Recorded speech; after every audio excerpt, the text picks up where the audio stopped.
જતો રહ્યો રાજકોટ. સો હવે તમને અમારા બંનેની અલગ અલગ જર્ની જોવા મળશે, એની રાજકોટથી અને મારી અમદાવાદ.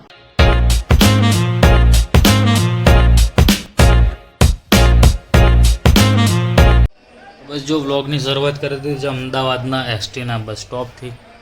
ટ્રાફિક તો ફૂલ હતો, ટિકિટ મળતી નહોતી.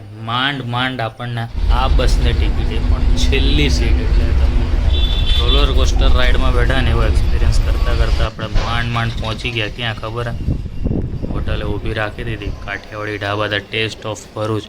હવે ત્યાં આગળ તો શું અડધી રાત્રે ખાવું હવે. બસ તો રાજકોટ પહોંચી ગયા આપણે પાછા રાજકોટ, બેક ટુ પેવેલિયન. ફૂલ સામાન લઈને સારું થયું પાર્કિંગમાં ગાડી મૂકી દીધી તો વાંધો ન આવ્યો. હવે તો આપણે ઘર તરફ જઈ રહ્યા છે, એકલા અટુલા. કારણ કે દિવ્યા તો ત્યાં રોકાઈ ગઈ હતી, ગઈ વખતે જ આપણે વાત થઈ હતી તે પ્રમાણે, એટલે એ બ્લોગ તો કર્યો નહીં. અમે સન્ડે તો શાંતિથી ઉઠ્યા, નાસ્તો પાણી કર્યા, પછી અમે લોકો ગયા પાછા એના ફરીના ઘરે. ત્યાં આગળ રાત્રે જમવાનું બતાવ્યું અને પછી આગળ વધ્યા આપણા લોકેશન ઉપર. તો બસ જો અત્યારે તો હવે જઈ રહ્યા છીએ આપણા ઘર તરફ. તો ચાલો તમને લઈ જ જાઉં છું જોડે જઈએ, બીજું શું હોય તો. બસ તો જો હવે પહોંચતા આપણા બ્રિજ ઉપર આવી ગયા, ખાંડિયા બ્રિજ ઉપર. રાજકોટનો લગભગ હું માનું છું ત્યાં સુધી લગભગ ફર્સ્ટ બ્રિજ હોવો જોઈએ. હવે તમને આ નજારો લગભગ છે ને 2 વર્ષ પછી જોવા મળશે, નવા રંગરૂપ સાથે. એનું કારણ જે આજે 22 તારીખથી છે ને, આ જઈ રહ્યો છે રિનોવેશનમાં. એનો બીજો પર્યાય રોડ તો એ લોકોએ બનાવી દીધો છે, પણ આની ઉપરની યાદો હશે ને બધાની. શું કહેવું તમારું? હમણાંથી તો આપણે આ બ્રિજની યાદોની વાત કરીએ તો આપણે પહેલાં આ રોડ ઉપર બહુ જ અવર જવર કરતા, પણ હમણાંથી તો નથી જતા. વચ્ચે એક દિવસ માટે બંધ કર્યો હતો તો મને તો એમ હતું કે લ્યો તમને બતાવી જ નહીં શકું આ યાદ. ઘણા બધા લોકોની યાદો હશે આની ઉપર. અને બીજો રોડ અહીંયા બનાવી દીધો છે એના હવેજીમાં. જો આ રોડ બંધ કરે તો સામે બીજો બનાવવો પડે.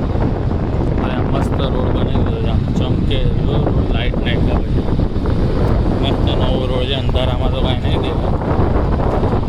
સામેથી તમને થોડું ઘણું દેખાડવાનો કોશિશ કરીશ. આ રોડની જગ્યાએ તમારે હવે આ રોડનો ઉપયોગ કરવો પડશે. એનું કારણ છે કે આને રીડેવલપિંગ, એટલે કે નવા રંગરૂપ સાથે જોવા મળશે. જેમ આપણે રેલનગરના અંડરબ્રિજની વાત કરી હતી એ જ પ્રમાણે આ પણ હવે નવા રંગરૂપ સાથે જોવા મળશે. લાવો તમારી જોડે સારી વાત કરી લઈએ, બીજું તો શું. ઘણાને ના ખબર હોય તો ન્યૂઝ અપડેટ માટે, બરાબર ને?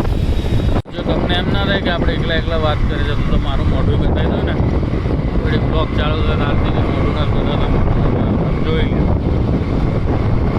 સવારમાં અમદાવાદ રાજકોટની જર્ની બતાવ્યા પછી આપણે એવિએટરને પાર્કિંગમાંથી નીકાળ્યા પછી આવી હાલત છે આપણી ગઈ.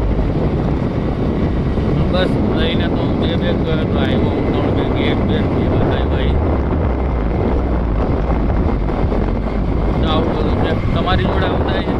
બેગ તમે 1 કે 2 લઈને ગયા, વધીને જ આવે એમ હંમેશા. મારી જોડે તો ઓલમોસ્ટ એવું નથી, રાજકોટ અહીંયા સેફ થઈ ગયું એટલે. પણ એની પહેલાં બી એવું થતું એમ કે ભાઈ કદાચ રાજકોટ 1 બેગ લઈને આવ્યો તો અહીંથી 2 બેગ લઈને જાઉં, કે ભાઈ અહીંથી 1 બેગ લઈને ત્યાં ગયો અને પાછું અહીંયા આવવાનું થાય ત્યારે 3 બેગ હોય આપણી જોડે. આવું બધું છે. આ તો શું છે, પેલી સાંડિયા પુલની બ્રિજની તમારી જોડે વાત કરીને યાદો થઈ તાજી થઈ, તમારી જોડે શેર કરી લેવાય, તમને મજા આવે. બાકી અત્યારથી ન્યૂઝ અપડેટ છે. ઘણા લોકો એ રોડનો ડેઇલી યુઝ કરતા હશે. એ લોકોને થોડોક ટાઈમ હવે આ બીજા રોડનો ઉપયોગ કરીને થોડુંક હેરાન પણ થવું પડશે. અને સુનસાન રોડ ઉપર જઈ રહ્યા છે. આ બધાના બંદગી છે. આખો વીઆઈપીની ગાડી લઈ જાય ફ્લેશ મારે. બસ ચલો હવે તો પહોંચી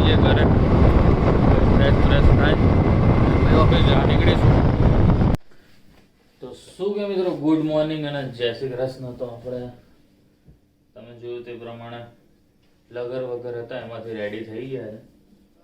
સવાર તો પડી ગઈ છે, થોડોક આરામ પણ કરી લીધો આપણે આવીને, કારણ કે આરામ કર્યા વગર વળી આપણે ઓફિસ જઈએ ને વળી હેરાન થઈ અત્યારે.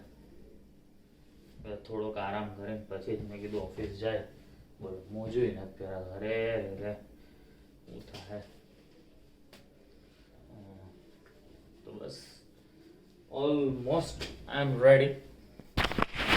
તો બસ જઈએ આપણે ફટાફટ. પંખો એટલે બંધ રાખ્યો વળી તમને ખર અવાજ ના આવે ને. તો બસ આપણી બેગ તૈયાર કરેલી છે, એ લઈ જવાની છે. પાવર બેંક આમાં મૂકવાની છે. બાકી તો એક મોબાઈલ આખો બાકી રહી ગયો, એ લઈ લઈએ એટલે રફુ ચક્કર થઈ જાય. બરાબર. હજી અનપેકિંગ કરવાનું બાકી, બધું સાંજે આવીને કરીશું અનપેકિંગ. તો હજી એમનેમ જ પડ્યું છે. તો બસ ચલો નીકળીએ ઓફિસ જવા માટે. બીજું શું હોય. બસ જો આપણે તો ઓફિસ પહોંચી ગયા અને ઓફિસે મસ્ત બધા કામ કરી રહ્યા જોરદાર. આપણે આપણું કામ લઈ લીધું હાથમાં, તો ફટાફટ ચલો કામ ધંધે વળગી છે. હવે વેકેશનની કામથી ગયા હતા, બધાને આવી ગયા પાછા કામ વળી ગઈ. ભૂખ લાગી ગઈ હતી, આજે ટ્રાવેલિંગ કર્યું તો ખબર નહીં જાજી ભૂખ લાગી. તો આપણે વડાપાઉં પાર્ટી કરી રહ્યા છીએ મસ્ત મજાની. દિવ્યાએ લગભગ જમી લીધું હે. દિવ્યાએ જમી લીધું, ફોન ઉપર વાત ચાલુ મારી. મસ્ત મજાનું વડાપાઉં ખાઈ અને મરચાં ભજીયા પણ હાવ મોરા હોય, મજા આવે. ચાલો તમારા ગામમાં આવું મળે કે નહીં કહેજો જરા કમેન્ટમાં. તો પાઉં બટેટાની પાર્ટી કરી રહ્યા છે મામા આવ્યા ને એટલે. આમાં કઈ ખુશીમાં એમ ન હોય, બાપુ તરફથી એ તો અચરજમાં આવી ગયો, એને નથી ખબર કે એ તો બાપુ બોલાયો. બાપુ એને તને કોણ બોલાવાયો તું? તો આ પાર્ટી બાપુ તરફથી જ હોય ને. તો જો આપણે એકલા અટુલા ઘરે પહોંચી ગયા, ફ્રેશ થઈ ગયા, થોડો ઘણો વ્લોગ એડિટ કર્યો અને જો તમે દિવ્યાનો વ્લોગ પણ આવી ગયો છે. તમે સ્ટાર્ટિંગમાં જોયું ને, તો આગળ જોવો હવે તમે બરાબરનું એને કઈ કઈ વસ્તુ શૂટ કરી. ત્યાં સુધી આપણે જરાક કપડાને વોશિંગ મશીનમાં ધોવા રાખી દઈએ, એટલે એનું કામ પણ ચાલુ રહે. બરાબર ને. તો એમાં શું છે, થોડાક દિવસ હવે દિવ્યા ગઈ છે તો એની યાદ તો આવશે, પણ આપણે થોડું ઘણું આપણી રીતે આપણે એન્જોય કરવાનો ટ્રાય કરીશું. કારણ કે થોડું ઇમોશનલ છે, કારણ કે ઓમ જો તો અમે લગ્ન પછી ફર્સ્ટ ટાઈમ આવી રીતે અલગ અલગ રહેવાના છીએ. કેટલા દિવસ? તો દિવ્યાએ તો 1 મહિનો કીધો છે. તો હવે જોઈએ કેટલા દિવસથી પસાર કરે છે. બરાબર ને. બાકી બસ તો હવે જુઓ તમે દિવ્યાએ શું શૂટ કર્યું. ત્યાં સુધીમાં તો આપણે જરા કપડાને વોશિંગ મશીનમાં. સો હેલો એન્ડ જય શ્રી કૃષ્ણ બધાને. કેમ છો બધા? હું અત્યારે છું અમદાવાદ ફઈના ઘરે. ઋતેશ જતો રહ્યો રાજકોટ. સો હવે તમને અમારા બંનેની અલગ અલગ જર્ની જોવા મળશે, એની રાજકોટથી અને મારી અમદાવાદ. સો હમણાં વાત કરી ઋતેશ જોડે વિડીયો કોલમાં, થોડું ઇમોશનલ થઈ જવાયું. હજી તો હું 1 મંથની વાત કરતી હતી. જોઈએ હવે, મને નહીં લાગતું કે હું 2-3 ડેઝથી વધારે રહી શકું. એટલે એને મને પૂછ્યું એમ કેટલા દિવસ, એમ કીધું 1 મંથ પછી આવીશ હું. તો હજી એમ પહેલા વિડીયો કોલમાં, હજી તો કાલ રાતે ગયો, પહેલા વિડીયો કોલમાં જ મારા ગંગા જમના સ્ટાર્ટ થઈ ગયા. ચલો એ તો તમને ગંગા જમના તો નથી બતાવવા, તમને થોડુંક અમદાવાદ ફેરવીશું. આજે મારો કઝિન છે ને, એમની મેચ છે, એટલે અમારા સમાજ લોકોની મેચ છે. સો તમને ક્રિકેટ મેચ બતાવીએ. ચલો એના માટે પણ પહેલાં રેડી થઈ જઈએ. સો 6:30 વાગી ગયા છે. આ મારા ફઈનું હોમ છે મસ્ત. અને ફઈ શું કરી રહ્યા છે જોઈએ આપણે. તો કે ઇસ્ત્રી. હેલો ફઈ. હાય. ફુવા રેડી થવા ગયા હતા, પણ હજી એમને મત પાછા આવ્યા છે અને પછી બતાવશું આપણે. સો ફઈ ક્યાં જવાનું છે આપણે રેડી થઈને? પરસેવાની સ્મેલ. ક્રિકેટ જોવા જવાનું છે તો હવે એના માટે અમે રેડી થઈ જાય. ફૂ આવી ગયા છે ચેન્જ કરીને પાછા. હાલો હજી માથું ઓળવાનું બાકી છે. અમારા લોકોનો ફાઇનલ લુક અમે ઘરેથી નીકળીએ ને ત્યારે મિલન હારે બતાવશું હે ને. સો રેડી થઈ ગયા છે આપણી બેન. ફુવાએ મેચિંગ કર્યું છે ને ફુવા. મિલન ને મને મેચ ની ખબર હતો, મિલન ને સપોર્ટ કરવા એના ટીમ ના કલર જેવો આપણે ટી શર્ટ લઈ આવત પણ નથી લાવ્યા. લુક એટ હિમ, એ બી રેડી થઈ ગયો છે. સો અમે નીકળીશું બધા. ચલો આપણે ગ્રાઉન્ડ પર મળીએ.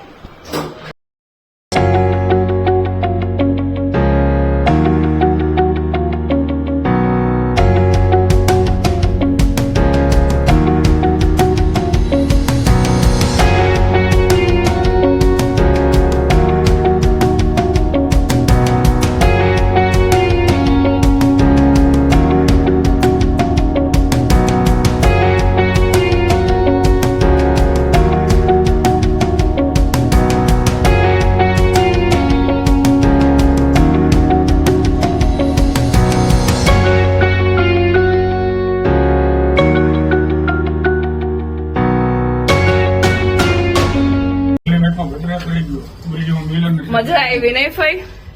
ફઈ ફુવારે મેચ જોવાની. ફઈ આટલું બાટલું પાણી લઈને આવ્યા હતા, 2 બોટલ. આમાંથી કેટલું પીધું? થોડુંક બાકી છે. ચલો મિલન ને મળીએ. શું કે મિલન, પણ તે કચોરી ખાધી કે નહીં? ખાધી ને. આજ તો દિવસ બહુ ખરાબ છે મારે. કેમ ખરાબ? એક વાર માં આટલા રન આવી ગયા, 4 આજે ખોવાઈ ગયો આજે. આપણે બહુ પેલા આવ્યો હતો અહેમદાબાદ તો આપણે મિલનની ટ્રોફી જોવા મળત. મિલનને મેન ઓફ ધ મેચ મળેલું છે ટ્રોફી. આપણે એવું હોય તો પછી હમણાં બતાવીશું, બરાબર ને મિલન? મજા આવી બહુ જ. શું ફઈ શું કયો છો? લ્યો ફઈ લઈને આવ્યા ટ્રોફી. જોઈએ આપણે મિલનની. તો Saurashtra Variya Prajapati man of the match. શું મિલન?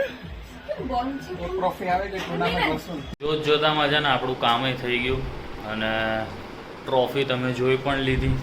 લે મને તો પછી જોયું, તમે લોકોએ પહેલાં જોઈ લીધું યાર. એટલે મેં તો એડિટ કર્યું ત્યારે જોયું પણ આમ વિડીયો માટે કન્ટિન્યુ માટે. કપડાનું કામ પતી ગયું, થોડી સાફ સફાઈ કરવાની હતી, એ બધું કામ પતાવી દીધું. દેખાડ દો, દેખી લ્યો. બેડ બધું કમ્પ્લીટ સાફ થઈ ગયું છે, બધું કમ્પ્લીટ જોરદાર કર્યું. ફ્રીજ ઉપર તમને જોવા મળતું હતું બધું, એ બધું સાફ કર્યું. નવરા બેઠા હતા, તમે કીધું શું કરે, ઊંઘ નહોતી આવતી હજી, કારણ કે રોજ ના સૂતા ત્યાં સુધી ને અહીંયા કપિલ શર્માવાળો એપિસોડ ચાલુ કર્યો છે હજી જસ્ટ. તમે કીધું લાવ વ્લોગ એડિટ કરવા બેઠો, તો મેં કીધું લે એન્ડ કરવાનો તો બાકી છે. તો બસ ચલો મળે કાલે નવા વ્લોગ સાથે, નવા દિવસ સાથે, અને આવી રીતે પ્રુવિયાના વ્લોગ. હવે તો ખરેખર પ્રુવિયાના વ્લોગ છે. પહેલાં તો હું એકલો વ્લોગ ઉતારતો, હવે તો દિવ્યા પણ ત્યાંથી ઉતારે છે.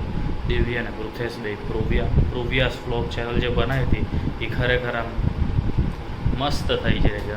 તો બસ મળીએ કાલે નવા વ્લોગ સાથે. ત્યાં સુધી ગુડ નાઇટ અને જય શ્રી કૃષ્ણ.